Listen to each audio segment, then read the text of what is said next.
American people. But I'm glad to tell you, I'm happy to report, Republicans got the job done. Our majority worked together, and we got the bills over the line. So we've now funded 11 of the 12 separate appropriations funding bills for the government for the year, and that's a big achievement because it's a big move towards regular order. Is something we promised and committed to.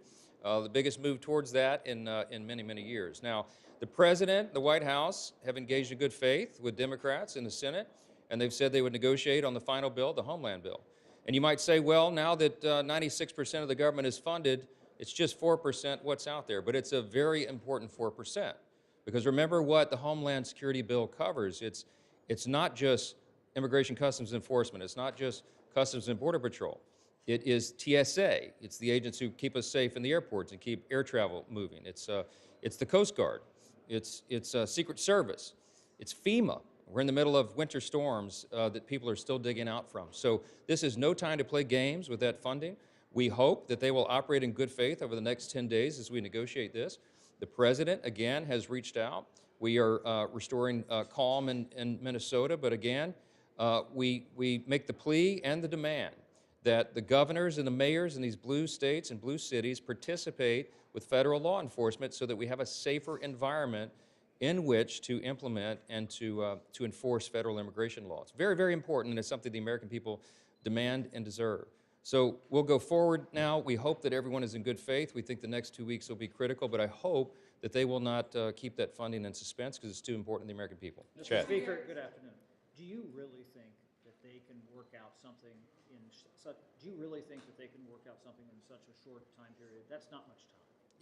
I do. I mean, if everyone comes to the table in good faith, I'll tell you what we are not going to do. We're not going to work towards some sort of amnesty program or something. Some Democrats have whispered that that's what they would be about. We are not going to impede the enforcement of federal immigration law. We can't do that. We have to apprehend these dangerous criminals. We have convicted murderers and rapists and child molesters in cities across America, and we have Immigrations and Customs Enforcement for a reason. These agents, these officers are doing heroic work trying to keep our communities safe, and it's unconscionable to us that you would have Democrat mayors and governors trying to impede that work, encouraging their citizens to get in the way, and that's what's created these dangerous environments. It's realistic to work that out. How can you do that parliamentarily? How can you do that politically? Well, it's up to the will of the people in the building, and I hope that they'll come forward again in good faith to work this out. Listen, they made a list of requests or demands last week.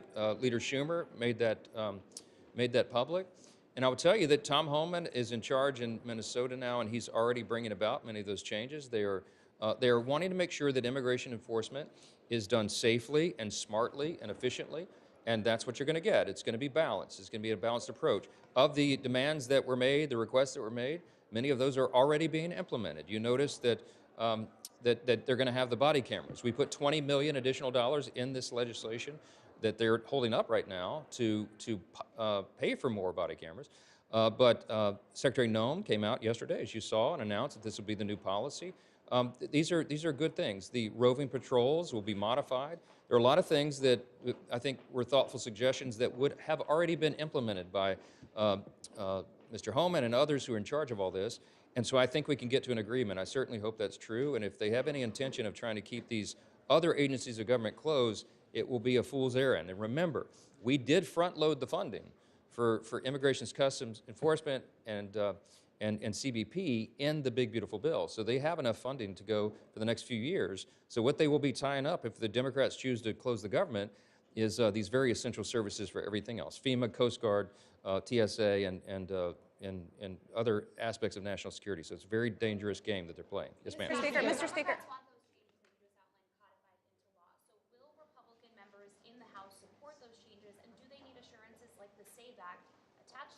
Well, look, we are going to be fighting for the SAVE Act, and I'll tell you why this is so important. We passed it twice in the House, and we will pass it again. The SAVE Act just simply says you have to have verification of citizenship to register to vote. That's about a 90-10 issue on many of the polls in this country, and we're going to enhance it by what the President calls the Save America Act. And so it would be proof of citizenship to register to vote and voter ID, which is also about an 80 or 90% issue on the polling nationwide, depending on who you talk to. These are very important things to ensure that our elections are free and fair and safe. And that's a critical component of maintaining a constitutional republic. So this is a big priority for not just House Republicans, but for the American people. And we will continue to attach this to legislation and send it over. And it will be part of the discussion over the next couple of weeks, and we'll see how all that shakes out. But I suspect that some of the changes, the procedural modifications with ICE, Immigration Customs Enforcement, will be codified. I mean, they've said that they're willing to do some of this, and so we'll see how it comes out.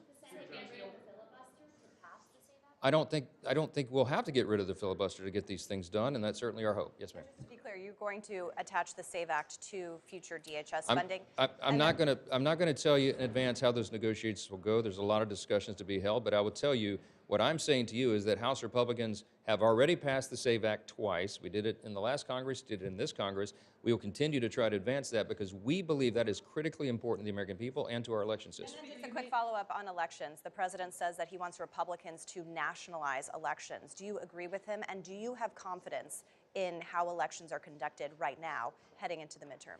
We have thoughtful debate about our election system every election cycle and sometimes in between. We know it's in our system. The states have been in charge of administering their elections. What you're hearing from the president is his frustration about the lack of some of the blue states, frankly, of enforcing these things and making sure that they are free and fair elections. We need constant improvement on that front. I don't know what the ultimate solution is going to be. I'm not going to get ahead of the negotiations here, but I think that is something that's going to be a continuing theme here. It's something that we'll continue to push, and we hope the governors will insist upon that same thing as well. In some of the states, like in California, for example, I mean, they hold the elections open for weeks after Election Day. That's just one thing that bothers so many people. We had 3 House Republican candidates who were ahead on Election Day in the last election cycle.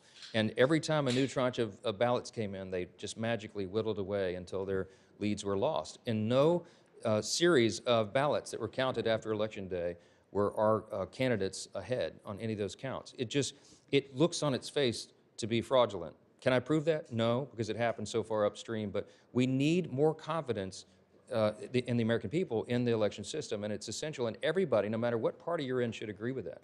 The mass mailing of paper ballots or mail-in ballots and all the other irregularities that have haunted us over the last couple of cycles, we need to tighten that up. Now, the red states have done a lot of good work in that front, but it's the blue states that I'm frankly concerned about. So we'll see how the law is modified and what's changed, but I hope we can get consensus to get that done. Yeah. Pope Leo has cited Matthew 25:35 to critique Donald Trump's mass deportation agenda. How would you respond to Pope Leo in Scripture? So you want me to give you a theological dissertation? All right, I'll tell you what, I'll post it on my website later today, but let me give you a quick summary. Borders and walls are biblical. From the Old Testament to the New, God has allowed us to set up our civil societies and have separate nations. Immigration is not something that's frowned upon in Scripture. In fact, it's welcome. We're to welcome the sojourner and love our neighbor as ourselves. But what's also important in the Bible is that assimilation is expected and anticipated and proper. When someone comes into your country, comes into your nation, they do not have the right to change its laws or to change its society. They're expected to assimilate. We haven't had a lot of that going on. When people cite passages out of the Old Testament, they say, well, you're supposed to take care of the sojourner and the neighbor, treat them as yourself, welcome them in. Yes, but that is an admonition to individuals, not to the civil authorities. The civil authorities are given authority under Scripture to maintain order. Romans 12, you want to do this? Romans 13 says that the civil authorities are God's agents of wrath to bring punishment upon the wrongdoer. And it says if you do right, you have no fear of the civil authorities, but those civil authorities are necessary. It's a calling. It's a calling to maintain order in society, and we have not had that. When Biden and Harris opened the borders wide for 4 years, we had as many as 20 million illegals come across the country, and we all know many dangerous people, hardened criminals, child molesters, rapists, murderers, all the rest, terrorists who came into the country. We did not take care of our borders. Sovereign borders are biblical and good and right, and they're just, because it's not because we hate the people on the outside, it's because we love the people on the inside. We should love our neighbor as ourselves, as individuals, but as the civil authority and the government has to maintain the law. And that is biblical, and it's right, and it's just, and I'm happy to have this lengthy debate with anybody any time they want to, and I'll post on my X page the longer dissertation on that for you today, okay? Thank you all so much.